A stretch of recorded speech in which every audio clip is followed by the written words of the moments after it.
Morning आप सभी को। आज हमारा कक्षा का विषय है बायोलॉजी, जिसमें हम 11th क्लास के बायोलॉजी के बारे में अध्ययन करेंगे। तो सबसे पहले हम इसमें यूनिट फर्स्ट में पढ़ना है हमको जीव जगत में विविधता। और इस जीव जगत में विविधता इकाई में कई अध्याय हैं, जिसमें आज हम लोग पहला अध्याय में अध्ययन करेंगे सजीव जगत। तो आइए बात करते हैं सजीव जगत के बारे में। जैसा कि हम सभी जानते हैं कि हम पृथ्वी ग्रह में निवास करते हैं, हम अपना जीवन यापन करते हैं और ये एक ऐसा ग्रह है जहाँ पे जीवन संभव है। इस ग्रह में पृथ्वी पर जो सजीव पाए जाते हैं, उन सजीव की उत्पत्ति कैसे हुई, इनका विकास कैसे हुआ, इन सभी का अध्ययन मतलब सजीवों की उत्पत्ति तथा विकास का अध्ययन ही जीव विज्ञान कहलाता है। एक अनुमान के अनुसार ये माना गया है कि 5 से 30 मिलियन जीव जंतु पृथ्वी पर उपस्थित हैं, परंतु इसको हम पूरी तरीके से सही नहीं मान सकते हैं, क्योंकि एक अनुमान लगाया गया है कि यहाँ पे जो जीव जंतु पाए जाते हैं वो उनकी संख्या 5 से 30 मिलियन बहुत अधिक संख्या है। लेकिन इस 5 से 30 मिलियन जीव जंतुओं में से 1.7 से 1.8 मिलियन जातियों के विषय में ही जाना जा सका है। इसमें से 1.2 मिलियन से अधिक प्राणियों की जातियां हैं तथा लगभग 0.5 मिलियन पौधों की जातियां हैं। ये सभी जीव एक दूसरे से बहुत अधिक विविधता प्रदर्शित करते हैं और ये विविधता रचना में, स्वभाव में, आकार, गुणों, इनकी जैविक क्रियाओं में बहुत अधिक भिन्नता पाई जाती है। और यही सी विभिन्नता के कारण हम जैव विविधता के बारे में जानते हैं। जैव विविधता एक बहुत ही महत्वपूर्ण शब्द है जिसका अध्ययन हम बाद में करेंगे। जैसे यहाँ पे दिया गया है कि जो जीव जगत है मतलब जो सजीव हैं, इनमें ये जो अंतर पाया जाता है, जैसे एक हम उदाहरण मान लें कि जैसे बहुत ही सूक्ष्म जीव की बात करें, अमीबा, आप सभी जानते होंगे अमीबा के बारे में, क्लेमाइडोमोनास, पैरामीशियम, ये सभी क्या हैं, बहुत ही सूक्ष्म जीव हैं। वहीं पृथ्वी पर पाए जाने वाले कुछ बहुत अधिक बड़े जंतु भी पाए जाते हैं, बहुत अधिक बड़े पेड़ पौधे भी पाए जाते हैं। हमने सूक्ष्म जीवों के बारे में उदाहरण देख लिए, तो यही विशाल का एक वृक्ष के बारे में जैसे यूकेलिप्टस, रिफ्लेशिया। वहीं जंतुओं में नीली व्हेल, जिसकी लंबाई 35 मीटर तथा भार 199 टन बहुत अधिक है। मतलब यहाँ पे बताने का अर्थ है कि पृथ्वी ग्रह में छोटे से छोटा जीव भी पाया जाता है और बड़े से बड़ा जीव भी पाया जाता है। और ये जीव प्लांट्स भी हो सकते हैं और एनिमल्स भी हो सकते हैं।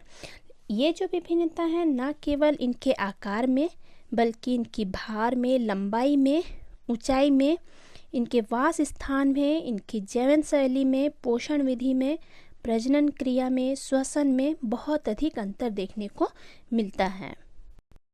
तो अब हम यहाँ पे देखें कि जीवों में बहुत अधिक विभिन्नता पाई जाती है, लेकिन हमको यहाँ पे सिर्फ विभिन्नता के बारे में ही नहीं, इनकी समानताओं के बारे में भी जानना है, क्योंकि जो जीव या सजीव पृथ्वी पर पाए जाते हैं उनमें विभिन्नताएं के साथ साथ कुछ मूलभूत समानताएं भी होती हैं, और इसीलिए हम पूरे जीवों को सजीव की श्रेणी में रखते हैं। तो आइए देखते हैं कि ये सजीव क्या हैं और इन सजीवों में क्या क्या समानताएं होती हैं। ये समानताएं हमको देखना है। सबसे पहले हम देखें कि सजीव क्या है। सजीव में जैसे जो पृथ्वी या ब्रह्मांड है, इसमें हम अगर देखें तो दो ही चीज़ें होती हैं, एक होते हैं सजीव और दूसरे होते हैं निर्जीव। मतलब हम यहाँ पे दो श्रेणियों में इनको विभाजित कर सकते हैं, दो ही रूप पाए जाते हैं। अगर हम और सरल शब्दों में जानें तो जिसमें जीवन का अभाव है वो निर्जीव है तथा जिसमें जीवन है वो सजीव है। यदि हम सजीव के मृत भाग तथा निर्जीव को देखें, हम तुलनात्मक रूप से हम तुलना करें, एक तरफ ले लें हम सजीव के मृत भाग, मतलब वो अभी जीवित अवस्था में नहीं है लेकिन पूर्व में वो सजीव की श्रेणी में थे, और दूसरी श्रेणी में हम ले लें निर्जीव, तो हम देखेंगे कि दोनों में जीवन चिन्ह का अभाव है। मतलब दोनों निर्जीव ही हैं, दोनों में जीवन अभी नहीं पाया जा रहा है, लेकिन फिर भी दोनों में पर्याप्त अंतर पाया जाता है। जैसे एक उदाहरण ले लेते हैं, एक मृत वृक्ष मतलब वो जड़ से अलग है, उसमें अभी जीवन नहीं है। या हम मान लेते हैं कोई जंतु, जैसे चूहा, बिल्ली, ये सब हम जंतु ले लेते हैं, लेकिन ये जंतु अभी जीवित अवस्था में नहीं हैं। उनका शरीर एक अजीवित चट्टान या पत्थर से काफ़ी भिन्न है। एक तरफ हम ले लें कोई जंतु जैसे चूहा का मृत शरीर ले लें, और दूसरी तरफ अगर हम ले लें कोई चट्टान, दोनों में ही अभी जीवन नहीं है। लेकिन क्या दोनों पूरी तरीके से एक समान है? नहीं, दोनों एक समान बिल्कुल नहीं है, क्योंकि जो हम चट्टान या पत्थर की बात कर रहे हैं उसमें कोई कोशिका या कोशिकांग जैसे कोई चीज़ है ही नहीं। लेकिन जो हम सजीव के मृत शरीर की बात कर रहे हैं, जैसे मरे हुए चूहे या बिल्ली की बात कर रहे हैं, तो इसमें भले ही अभी जीवन नहीं है, भले ही इसमें जैविक क्रियाएं भी नहीं हो रही हैं, लेकिन ये मृत शरीर कोशिकाओं के रूप में संगठित थे। इनकी जो अगर हम इसकी संरचना देखें तो ये कोशिकाओं के रूप में ही संगठित थे, जिसमें अनेकानेक रसायन एक विशिष्ट संगठन के रूप में पाए जाते हैं। इस रूप से हम बोल सकते हैं कि जीवों की कोशिकाओं में रासायनिक क्रियाओं का स्वनियंत्रित तथा स्वचालित प्रणाली के रूप में चलते रहना ही जीवित होने का सबसे महत्वपूर्ण लक्षण है। मतलब कोई भी जीव जब जीवित अवस्था में है तो इस समय इनकी कोशिकाओं में कोई रासायनिक क्रियाएं चलती हैं, और उन रासायनिक क्रियाओं का चलने का जो क्रम होता है वो या क्रिया होता है वो स्वनियंत्रित तथा स्वचालित प्रणाली के रूप में चलते रहना ही जीवित होने का सबसे महत्वपूर्ण लक्षण है। ये जो रासायनिक क्रियाएं हैं वो जीवों में कुछ विशिष्ट क्रियाओं का प्रदर्शन करती हैं, और इसे ही हम जैविक क्रिया का नाम देते हैं।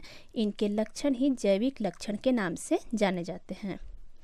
इसके बाद हम देखें कि जीव हमेशा एक विशिष्ट कोशिकीय उत्तकीय संगठन स्तर की अभिव्यक्ति करती है।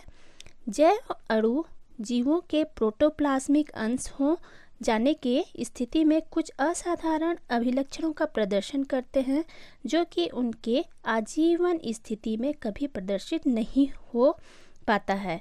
अतः जीवों के जीव द्रव्य असाधारण लक्षण ही उसे जीवनत्व प्रदान करता है। कहने का मतलब इस पॉइंट में आप देख सकते हैं एक नया वर्ड आया है, प्रोटोप्लाज्मिक अंश। प्रोटोप्लाज्म कहने का मतलब उनके जीव द्रव्य। जैसे मान लें कि ये कोई कोशिका है और ये उसका केंद्रक है, तो इस कोशिका के अगर हम बाहरी सीमा में देखें, बाहर का आउटलाइन देखें, तो ये एक झिल्ली से घिरा हुआ है, और इस झिल्ली को बोलते हैं प्लाज्मा झिल्ली या प्लाज्मा मेम्ब्रेन या जैव झिल्ली भी इसको बोला जा सकता है। तो इस जैव झिल्ली से अंदर जितने भी चीज़ ये पाए जाते हैं उन सभी को बोलते हैं जीव द्रव्य, या अंग्रेजी में बोल सकते हैं प्रोटोप्लाज्म। तो किसी भी अगर हम सजीव की बात कर रहे हैं तो सजीव का यह मुख्य गुण होता है कि उसमें प्रोटोप्लाज्मिक अंश होते हैं, मतलब जैव द्रव्य अंश उसमें पाए जाते हैं। और ये जो जैव द्रव्य होते हैं ये रासायनिक क्रियाएं करती हैं, और इन्हीं रासायनिक क्रियाओं के होने के कारण हम बोल सकते हैं कि इनमें जीवनत्व है, मतलब जीवन है, जो कि इनको निर्जीव की श्रेणी से अलग रखता है। और ये जो प्रोटोप्लाज्म है या जीव द्रव्य है वो कभी भी भौतिक रूप में या किसी भी रूप में, रासायनिक रूप में कभी भी एक निर्जीव के अंदर नहीं रहता है। मतलब हम एक प्रोटोप्लाज्म को बहुत ही महत्वपूर्ण मान सकते हैं, और ये बोल सकते हैं कि प्रोटोप्लाज्म अंश ऐसे हैं जो सजीव में पाए जाते हैं, और प्रोटोप्लाज्म अंश हैं जो निर्जीव में नहीं पाए जाते हैं। मतलब प्रोटोप्लाज्म के आधार पे हम सजीव और निर्जीव को अलग अलग कर सकते हैं। तो अब हमको पढ़ना है सजीव के लक्षण। सजीव क्या है ये हम देख चुके। अब हमको अगले क्रम में देखना है कि सजीव के लक्षण क्या क्या होते हैं। सजीव में बहुत अधिक विभिन्नता पाई जाती है, जैसा कि हम देख चुके, आकार में, स्वभाव में और भी बहुत से गुणों में इनमें विभिन्नताएं पाई जाती हैं। फिर भी उनमें कुछ लक्षण एक जैसे होते हैं जो सभी जीवों के लिए सामान्य होते हैं, जिसके कारण उन्हें निर्जीव एवं मृत वस्तुओं से अलग किया जा सकता है। यहाँ पे हमको ये देखना है कि जो सजीव और निर्जीव हैं उनके बीच क्या क्या अंतर है, ये हम देख लिए। अब इस सजीवों के लक्षण में हम ऐसे लक्षणों का अध्ययन करेंगे जो सभी सजीवों में पाया जाता है या सजीवों का वो मुख्य लक्षण है। सजीवों के मुख्य लक्षण में क्या क्या है देखते हैं। निश्चित आमाप आकार के साथ व्यक्तिगता, संरचना एवं विशिष्टता, कोशिकीय संरचना, उपापचय, श्वसन, पोषण, वृद्धि, संवेदनशीलता एवं उत्तेजनशीलता, प्रजनन, आनुवंशिक पदार्थ, अनुकूलनशीलता, गति एवं प्रचलन, भिन्नता एवं विकास, उत्सर्जन, जीवन चक्र और अंत में मृत्यु। इतने सारे सभी लक्षणों के बारे में हम एक एक करके अध्ययन करते हैं। सबसे पहला लक्षण है निश्चित आमाप आकार के साथ व्यक्तिगता। मतलब यहाँ पे हमको ये देखना है कि जैसे जो प्रत्येक सजीव अपने विशिष्ट आकार एवं आमाप के कारण एक निश्चित व्यक्तिगता का प्रदर्शन करते हैं, जिसके कारण सजीव जगत में उसकी पहचान सुनिश्चित होती है। हम जानते हैं कि कोई भी जीव, जैसे हम अपने आसपास जीवों को देखें, चाहे वो जीव कोई भी हो, चाहे वो पेड़ पौधा हो या फिर कोई भी जंतु हो, सूक्ष्म जीव हो, कोई भी हो, अगर हम उनको देखते हैं तो हम नॉर्मली पहचान जाते हैं कि ये कौन सा पेड़ है या कौन सा जंतु है। क्यों? क्योंकि उनका एक निश्चित आमाप होता है, एक निश्चित आकार होता है, उनमें एक इंडिविजुअल क्वालिटी होती है। इसी के कारण हम उनको पहचान पाते हैं। जैसे हम उदाहरण ले लें कि प्रोटोजोआ को हम जीवाणुओं से अलग पहचान सकते हैं, केचुआ को हम केकड़ा से अलग पहचान कर सकते हैं, आम का पेड़ को बरगद के पेड़ से अलग पहचाना जा सकता है। ये सब हम क्यों अंतर कर पाते हैं? क्योंकि इनके जो आमाप आकार हैं वो इनकी इंडिविजुअल होने के गुण को प्रदर्शित करता है। मतलब हम बोल सकते हैं कि सभी सजीवों में ये गुण पाया जाता है। दूसरे नंबर में हमको देखना है संरचना तथा विशिष्टता। सजीव अनेक प्रकार के रसायनों से बने होते हैं और जो निरंतर संश्लेषित होते हैं। आप लोगों ने सुना होगा कि हमारे शरीर में या किसी भी जीवों में कोशिका पाई जाती है और कोशिका सभी जीवों की संरचनात्मक एवं क्रियात्मक इकाई होती है। लेकिन हम अगर और थोड़ा सा डीप में देखें तो कोशिकाओं से भी पहले कोशिकांग होते हैं और कोशिकांगों से भी पहले जीव अणु होते हैं। मतलब ये क्रम देख रहे हैं, जैव अणु, कोशिकांग, कोशिका, उत्तक, अंग, अंगतंत्र और उससे विशिष्ट जीव का निर्माण होता है। तो यहाँ पे हमारा जो पॉइंट है संरचना तथा विशिष्टता, ये है सजीव का गुण।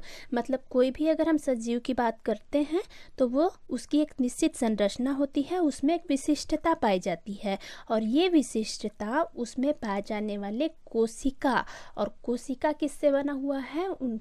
उसके अंगों से, मतलब कोशिकांगों से। किसी भी कोशिकांग जैसे माइटोकॉन्ड्रिया या लाइसोसोम या एंडोप्लाज्मिक रेटिकुलम, ये जो कोशिकांग होते हैं उनका जो बनने का क्रिया होता है, मतलब उनका अगर हम निर्माण देखें तो बहुत से जैव अणुओं, मतलब हम कोशिकांगों से भी सूक्ष्म चीज़ की बात कर रहे हैं कि ये कोशिकांग जैव अणु से बना होता है।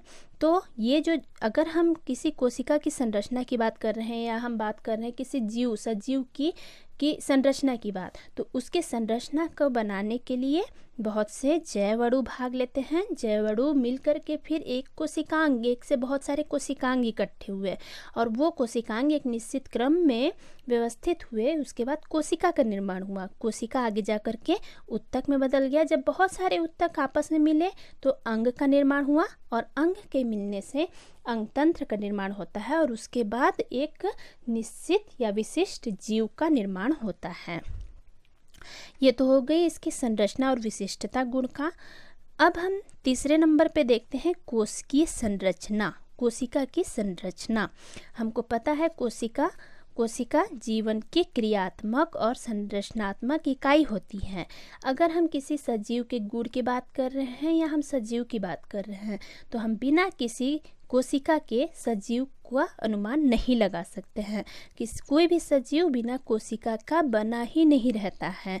उसमें एक कोशिका हो, दो कोशिका हो या बहुत सारे कोशिका हो, कोशिका तो उपस्थित रहता ही है। कोशिका झिल्ली से घिरी कोशिका के समस्त आंतरिक भाग को जीवद्रव्य कहते हैं। जैसा हम थोड़ी देर पहले यहाँ पढ़ चुके हैं, प्रोटोप्लाज्मिक अंश या फिर प्रोटोप्लाज्मिया, उसी को बोलते हैं जीवद्रव्य। तो जीवद्रव्य कहाँ है? ये है कोशिका, और कोशिका एक झिल्ली से घिरा हुआ है। तो इस झिल्ली से घिरे हुए आवरण से अंदर में जितने भी कोशिका के भाग हैं वो सभी कहलाते हैं जीवद्रव्य। और इसी जीवद्रव्य में विभिन्न रासायनिक क्रियाएं होती रहती हैं। इसे जीवन का भौतिक आधार भी कहते हैं। ये हो गया तीसरा। अब हम देखते हैं अगला, उपापचय। चौथा जो हमारा कैरेक्टर है या लक्षण है सजीवों का, उसमें हमको देखना है उपापचय या मेटाबॉलिज्म। उपापचय एक बहुत ही महत्वपूर्ण क्रिया है। जीवों का शरीर स्वनियंत्रित तथा स्वचालित प्रणाली की तरह होता है, ये हम पहले बात कर चुके हैं। उससे अपने कार्यों के लिए ऊर्जा की आवश्यकता होती है, और ऊर्जा की पूर्ति के लिए इसमें संश्लेषणात्मक क्रियाएं और विघटनात्मक क्रियाएं होती रहती हैं। कहने का मतलब इसमें बनने और टूटने की क्रिया लगातार चलती रहती है। यहाँ पे उपापचय में क्या है कि जैसे कोई भी जीवित कोशिका या जीवों के विशिष्ट अंग में तात्विक तथा सरल रासायनिक पदार्थों से जटिल रासायनिक पदार्थों का संश्लेषण होता है। जैसे हम मान लें कि ये छोटे छोटे जैव अणु हैं। अब ये जैव अणु क्या होंगे कि इनको शरीर में कुछ निश्चित कार्य करना होगा, तो ये सबसे पहले क्या होता है कि स्टोर किए जाते हैं बड़े अणु के रूप में। मतलब इनका क्या हो गया? जैव संश्लेषण हो गया। और संश्लेषण होने के कारण इस क्रिया को क्या बोले हम? संश्लेषणात्मक क्रियाएं।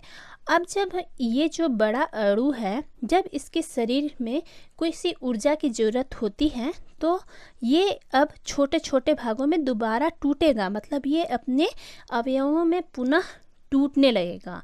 तो यहाँ पे हम दो क्रियाएं देख रहे हैं। एक हम देख रहे हैं छोटे छोटे अणु मिलकर बड़े अणु में बनाए, और बड़ा जो अणु बना वो बाद में ऊर्जा की आवश्यकता होने पर फिर से छोटे अणुओं में बदल गया। ये एक साइकिल के रूप में आपको दिखाई दे रहा होगा। तो इन दोनों को एक साथ मिला करके हम क्या बोले? उपापचय, या हम बोले मेटाबॉलिज्म। मेटाबॉलिज्म में यहाँ पे देख रहे हैं कि दो प्रकार हो सकते हैं। पहला है एनाबॉलिज्म और दूसरा है केटाबॉलिज्म, या हिंदी में बोल सकते हैं उपचय, और दूसरा है अपचय। एनाबॉलिज्म और केटाबॉलिज्म यहाँ पे नाम दे दिया गया है, और पहले ही हम यहाँ पे दोनों क्रिया को देख चुके हैं। बहुत ही सिंपल है। जैसे हम एक उदाहरण लेते हैं, हमारे शरीर में ही होने वाली एक क्रिया है 6CO2 + H2O, एरो C6H12O6 और 6H2O + 6O2। ये क्रिया अगर आप ध्यान से देखें तो पता चलेगा कि ये तो प्रकाश संश्लेषण में होने वाली क्रिया है। प्रकाश संश्लेषण जो पौधों में होता है, पौधे अपना भोजन का निर्माण करने के लिए प्रकाश संश्लेषण की क्रिया करते हैं, और उसमें ग्लूकोज अणु का निर्माण करते हैं। ग्लूकोज अणु C6H12O6 ये एक बड़ा अणु है। बड़ा क्यों है? क्योंकि ये छोटे छोटे दो अणुओं से मिलकर के बन रहा है। इसमें प्रकाश की उपस्थिति होती है, सूर्य का प्रकाश की उपस्थिति होती है, और क्लोरोफिल की आवश्यकता होती है। अब यहाँ पे अगर हम ध्यान से देखें तो कार्बन डाइऑक्साइड और पानी ये दोनों आपस में क्रिया किया, मतलब इनको हम छोटे छोटे ये अणु मान सकते हैं। अब ये आपस में क्रिया किए और एक बड़ा अणु बना लिए कार्बोहाइड्रेट का। कार्बोहाइड्रेट क्या? C6H12O6, और साथ में निकलता है जलवाष्प H2O और ऑक्सीजन। यहाँ पे ये क्रिया क्या हो रहा है? छोटे छोटे अणुओं के मिलकर ये बना बड़ा अणु, मतलब ये क्रिया हो गया उपचय। अब हम दोबारा नीचे अगर हम सेकेंड नंबर में उपापचय का दूसरा भाग देखें, अपचय, तो अपचय क्रिया में क्या हो रहा है कि यही कार्बोहाइड्रेट पुनः अपने छोटे अवयवों में टूट जा रहा है। मतलब CO2 जो कि ये पहले मिल करके बनाए थे कार्बोहाइड्रेट, अब ये कार्बोहाइड्रेट दोबारा ये छोटे अणुओं में टूट गया। मतलब अब जो सेकेंड नंबर में जो क्रिया हो रही है वो अपचय की क्रिया हो रही है। ये बड़ा अणु कार्बोहाइड्रेट टूटा और ये 6CO2 और H2O के रूप में टूट गया। और साथ ही साथ यहाँ पे ध्यान दीजिए, बहुत ही इम्पॉर्टेंट चीज़ है, एनर्जी मतलब ऊर्जा का भी निर्माण हो रहा है और ये क्रिया होता है श्वसन में। सभी जीवधारियों में ये श्वसन की क्रिया में प्रदर्शित होती है। अब यहाँ पे आप समझ सकते हैं कि पहली क्रिया प्रकाश संश्लेषण, संश्लेषण मतलब बनना, मतलब ये छोटे छोटे अणु मिल करके बनाए बड़े अणु कार्बोहाइड्रेट। और दूसरा अपचय, अपचय मतलब टूटना, अब टूट रहा है बड़ा अणु छोटे अणुओं में, मतलब यहाँ पे ये कार्बोहाइड्रेट टूट करके कार्बन डाइऑक्साइड और पानी के रूप में टूट गया। साथ ही साथ ये जब इसके जो बंध टूटे, ये जो बड़े अणु के जब छोटे अणु में बदला तो ये जो बंध टूटे तो उसके कारण ये ऊर्जा का भी निर्माण किया और ऊर्जा मुक्त हुआ और हम अपने कार्यों को किए। बहुत ही थोड़ा लंबा है ये उपापचय क्रिया, लेकिन बहुत ही इम्पॉर्टेंट है। ये सजीवों में होने वाला मुख्य लक्षण है। इसके बाद हम यहाँ पे अगला जो पॉइंट है उसमें हम देखते हैं श्वसन, रेस्पिरेशन। रेस्पिरेशन मतलब आप सभी जानते ही होंगे कि श्वसन मतलब हम सामान्य रूप से समझते हैं सांस लेना, लेकिन यहीं तक इसका अर्थ सीमित नहीं है। इसमें हम देखें कि श्वसन, अभी हम यहाँ पे देख चुके थे वैसे थोड़ा सा श्वसन में क्या हो रहा था कि जो भी भोज्य पदार्थ जीवधारी अपने शरीर में ग्रहण करते हैं वो ऊर्जा की प्राप्ति के लिए इसको तोड़ते हैं। तो श्वसन में भी हम यही चीज़ पढ़ेंगे कि जब हम भोजन ग्रहण किए, जब कोई खाद्य पदार्थ, जैसे यहाँ लिखा है श्वसन में खाद्य पदार्थों का विघटन के फलस्वरूप ऊर्जा उत्पन्न होती है जो कि सजीवों के द्वारा संपादित किए जाने वाले कार्यों के क्रम में प्रयुक्त होती है। जो भी हम भोजन ग्रहण करते हैं, आप सभी सुने होंगे कि हम खाना खाते हैं किस लिए? ऊर्जा प्राप्ति करने के लिए। ऊर्जा हमको क्यों चाहिए? काम करने के लिए। तो ये काम कुछ भी हो सकता है। अगर हम अपने शरीर के द्वारा कोई भी काम करते हैं, कुछ भी हम सामान को, फिजिकल वर्क कुछ भी हम करते हैं तो हमको ऊर्जा चाहिए। और हमारा बॉडी खुद कुछ भी हमारा शरीर काम करता है इंटरनल रूप से भी, तो उसको ऊर्जा की ज़रूरत होती है। जैसे हम पाचन ही कर रहे हैं तो पाचन करने के लिए भी हमको ऊर्जा चाहिए। हर जैविक क्रिया के लिए ऊर्जा चाहिए। तो यहाँ पे श्वसन एक मुख्य क्रिया है। तो श्वसन में हम क्या करते हैं कि जब भी हम भोजन ग्रहण करते हैं तो भोजन ग्रहण करने के पश्चात उसको छोटे छोटे भागों में तोड़ा जाता है। तोड़ा जाता है कहने का मतलब कि यहाँ पे खाद्य पदार्थों को जलाया जाता है या उनका विघटन किया जाता है। और ये विघटन कैसे होता है? वो जब श्वसन क्रिया करते हैं तो हम अपने नाक के द्वारा, जैसे ये मनुष्य की बात कर रहे हैं या कोई भी जीवधारी जो होता है उसमें श्वसन अंग जो भी पाया जाता है उसके द्वारा ऑक्सीजन को शरीर के अंदर लिया जाता है और ये ऑक्सीजन भोज्य पदार्थों का ऑक्सीकरण करता है। ऑक्सीकरण में ऑक्सीजन की जरूरत होती है, तो ये ऑक्सीजन ऑक्सीकरण करेगा और उसके बाद खाद्य पदार्थ का विघटन हो जाएगा। विघटन होने के बाद फिर वो ऊर्जा मुक्त होगा और ये अपने कार्यों के रूप में उस कार्यों के क्रम में प्रयुक्त करेंगे। अगले नंबर में हम देखते हैं सजीव लक्षण में समास्थिपन या समस्थापन, जिसको बोलते हैं होमोस्टेसिस। सभी जीवों में प्रतिरोध करने एवं संतुलित अवस्था में रहने की प्रवृत्ति पाई जाती है। जैसा कि हम जानते हैं कि सभी जीवों में एक निश्चित क्रिया होती है, सभी जीवों में बहुत सी जैविक क्रियाएं होती हैं जो कि निरंतर रूप में चलती रहती है। बाह्य एवं आंतरिक कारक इन क्रियाओं को प्रभावित करने का प्रयास करते हैं शरीर के अंदर और शरीर के बाहर। ये जो हमारे शरीर के अंदर जो जैविक क्रिया चल रही है उनको प्रभावित करती हैं, परंतु जीव के कुछ तंत्र उसकी उपापचय क्रियाओं को नियंत्रित करके शरीर एवं आंतरिक अवस्थाओं को संतुलित बनाते हैं। इसमें शरीर के सभी अंग तंत्रों के बीच का समन्वय महत्वपूर्ण भूमिका निभाता है। यह प्रक्रिया बहुकोशिकीय जीवों में प्रत्येक कोशिका के स्तर पर भी प्रदर्शित होता है, अतः समस्थापन भी सजीव को सुनिश्चित अभिलक्षण प्रदान करता है। कहने का मतलब कि कोई भी जीवधारी अपने जिस वातावरण में रहता है वहाँ पे बाहरी या अंदर से जो भी इनकी जैविक क्रियाओं में होने वाले जो प्रतिरोध हैं, उस प्रतिरोध के प्रति अपने आप को एक स्थिति में रखने का प्रयास करता है। उसी को बोलते हैं समस्थापन। समस्थापन मतलब समान रूप से अपने आप को स्थापित करना। इसके बाद अगले नंबर में हमको देखना है पोषण। पोषण जैविक क्रिया बहुत जरूरी है। वैसे तो सभी जैविक क्रिया बहुत आवश्यक हैं।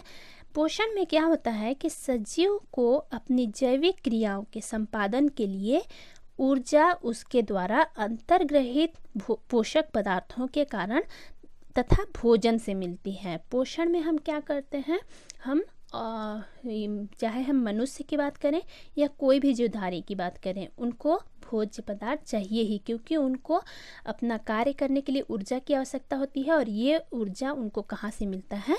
पोषण के द्वारा अंतर्ग्रहित किए गए पोषक पदार्थों के द्वारा, मतलब भोजन के द्वारा। तो कोई भी जीव का लक्षण क्या हुआ?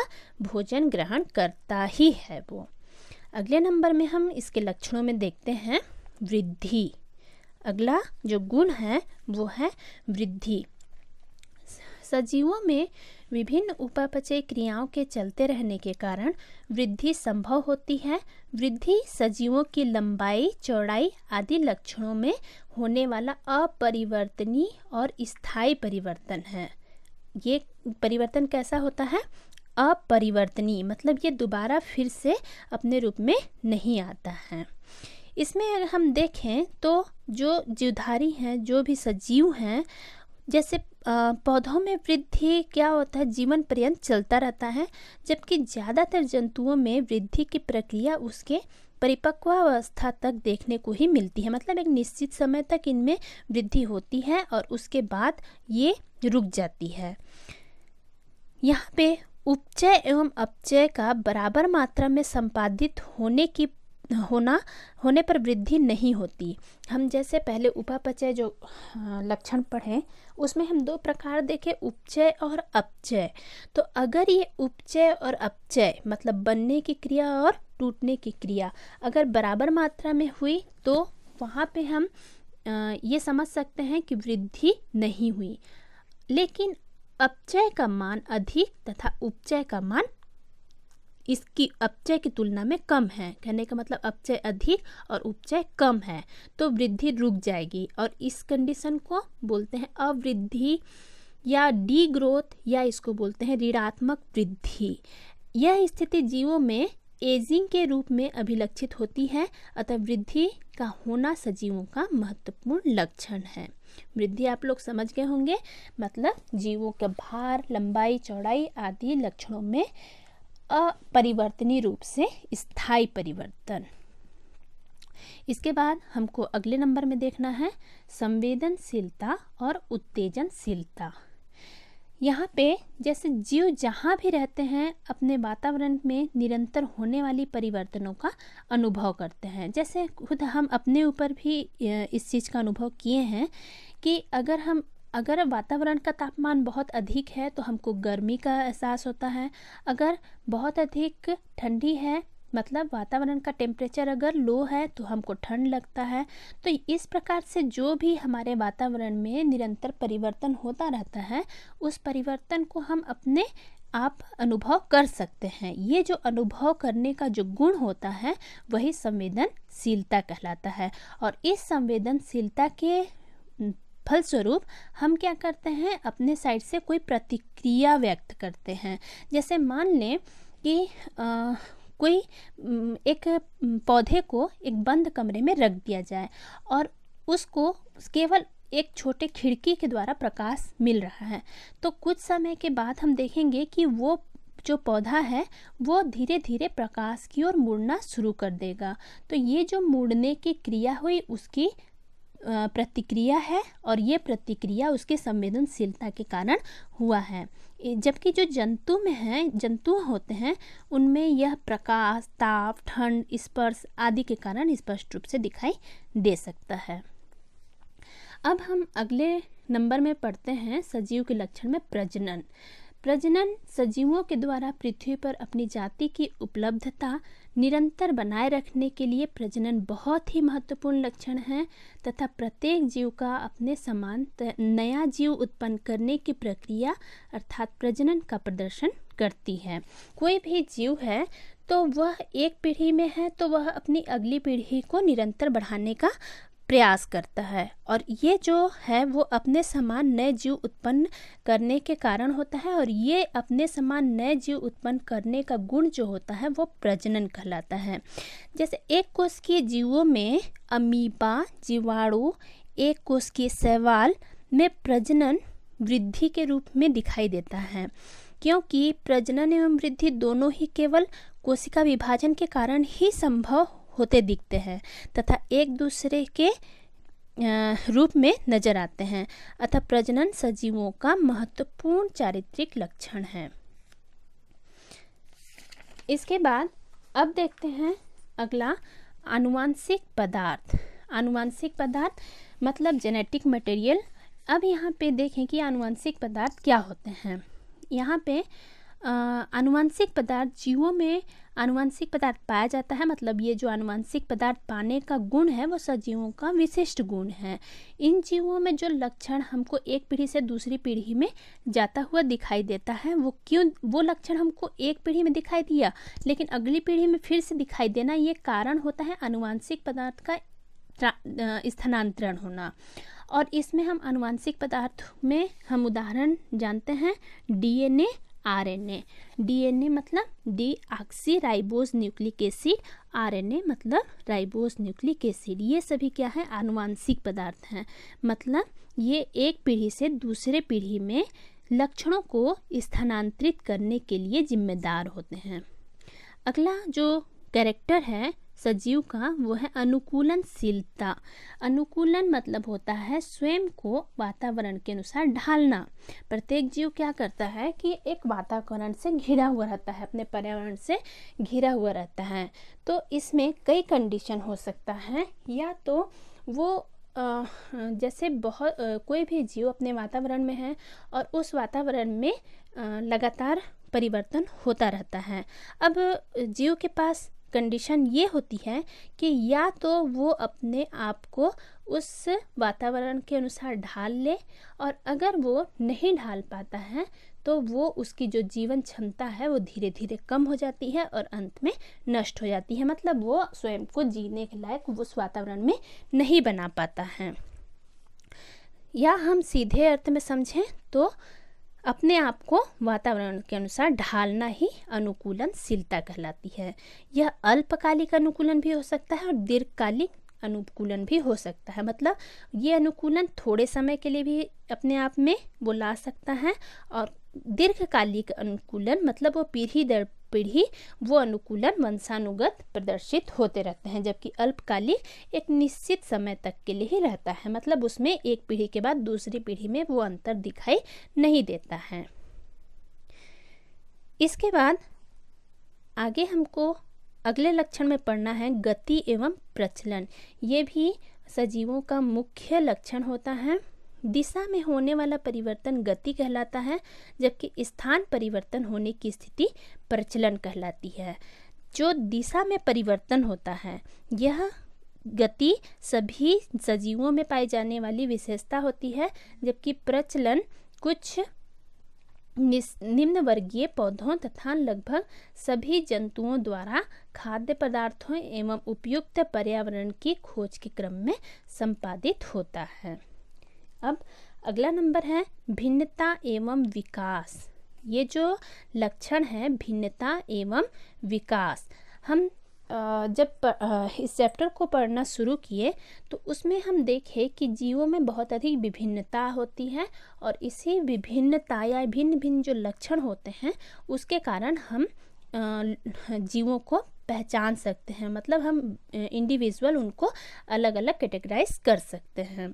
जो भिन्नता एवं विकास गुण होता है ये किसी जीव में आनुवांशिक रूप से निर्धारित होने वाले आनुवांशिक आकार की लक्षणों में होने वाला परिवर्तन भिन्नता कहलाता है। सजीव भिन्नता को कालांतर उपार्जित कर प्रदर्शित करते हैं, यह उद्विकास का आधार माना जाता है। मतलब कोई भी पीढ़ी दर पीढ़ी लक्षण आनुवांशिक पदार्थ के स्थानांतरण के फलस्वरूप हमको प्रदर्शित होता है, तो बिल्कुल एक जैसे गुण एक पीढ़ी से दूसरे पीढ़ी में सभी गुण हमको समान नहीं दिखाई देती हैं। कुछ समानताएं होती हैं, कुछ असमानताएं होती हैं। इन असमानताओं के कारण उनमें हम बोल सकते हैं कि भिन्नता का उत्पत्ति हुई, भिन्न गुण की उत्पत्ति हुई, और ये जो भिन्न गुण हैं इसी के कारण विकास की ओर वो अग्रसर होते हैं। तो ये जो भिन्नता और विकास है ये भी सजीवों का गुण है। इसके बाद हमको अगले नंबर में देखना है उत्सर्जन। उत्सर्जन भी सजीवों का मुख्य बहुत महत्वपूर्ण गुण है। कोई भी हानिकारक तथा विषैले पदार्थों को शरीर से बाहर निकालने की क्रिया उत्सर्जन कहलाती है। जैसे हमारे शरीर में ही हम देखें कार्बन डाइऑक्साइड, जो कि हम श्वसन के रूप में हम बाहर निकालते हैं, ऑक्सीजन को हम अंदर लेते हैं और कार्बन डाइऑक्साइड को बाहर निकालते हैं। इसी प्रकार से सभी जीवों में भी कार्बन डाइऑक्साइड, यूरिया, यूरिक अम्ल, अमोनिया, ये सभी ऐसे कंपोनेंट हैं जिनको हम या कोई भी जीवधारी उत्सर्जन के रूप में शरीर से बाहर निकालते हैं। अगर ये शरीर से बाहर नहीं निकाले गए तो ये शरीर के लिए बहुत अधिक हानिकारक होते हैं। अब नेक्स्ट नंबर में जो कैरेक्टर है वो है लाइफ साइकिल या जीवन चक्र। चक्र मतलब जहाँ से ये शुरू होता है वहीं पे वो ख़त्म होता है और पुनः वहीं से शुरू होता है। मतलब हम बोल सकते हैं कि किसी भी जीव की एक प्रजननीय पीढ़ी से दूसरे प्रजननीय पीढ़ी के बीच जितनी क्रमिक अवस्थाएं होती हैं उन्हें एक साथ उस जीव का जीवन चक्र कहा जाता है। जीवन चक्र के रूप में मतलब यहाँ पे किसी भी जीव में एक प्रजनन पीढ़ी से दूसरी प्रजनन मतलब वो प्रजनन अवस्था तक पहुंचता है। ये जितने क्रमिक स्थिति या क्रमिक पीढ़ी से गुजरती है, क्रमिक अवस्थाओं से गुजरती है, उनको हम एक साथ मिला करके उसका पूरा जीवन चक्र कहते हैं। इसके बाद अंत में जो लास्ट कैरेक्टर है वो है मृत्यु। कोई भी जीव कोशिकाओं, ऊतकों, अंगों, अंग तंत्रों एवं कार्य क्षमता में बढ़ती उम्र के साथ साथ उनके क्रियाओं का धीमा या ह्रास होना उनकी व्यता, एजिंग या क्षरण कहलाता है। कोई भी जीव है उस जीव में धीरे धीरे समय के साथ उसकी उम्र में भी वृद्धि होती जाती है, उम्र बढ़ता जाता है। लेकिन उसका जो काम करने का क्षमता होता है, चाहे वो जीव में हो या उसकी कोशिकाओं में हो या उसके ऊतकों में हो या अंग तंत्रों में हो, सभी में कुछ न कुछ समय के बाद एजिंग होने लगती है। कहने का मतलब उसमें कार्य करने की क्षमता धीरे धीरे कम होने लगती है और वही काम कम होने की जो क्षमता है या क्षरण है वही आगे जाके मृत्यु का कारण बन जाता है। तो ये भी सजीव का एक मुख्य लक्षण है। इसके बाद अंत में हम यहाँ पे इस चित्र के माध्यम से भी समझ सकते हैं कि कोई भी लिविंग ऑर्गेनिज्म है, कोई सजीव है, तो उस सजीव में ये सारे लक्षण इसमें पाए जाते हैं। उसकी एक निश्चित कोश की संरचना होती है, उसका एक निश्चित जीवन चक्र होता है, वृद्धि करने की क्षमता होती है, श्वसन करता है, प्रजनन करता है, जीव द्रव्य उसकी कोशिकाओं में पाई जाती है, गति होती है, प्रचलन होती है, उपापचयी क्षमता होती है और वो पोषण करता है। और भी बहुत सारे गुणों के बारे में हम पहले अध्ययन कर चुके और इस प्रकार उम्मीद है आप सभी को ये समझ में आया होगा। Thank you.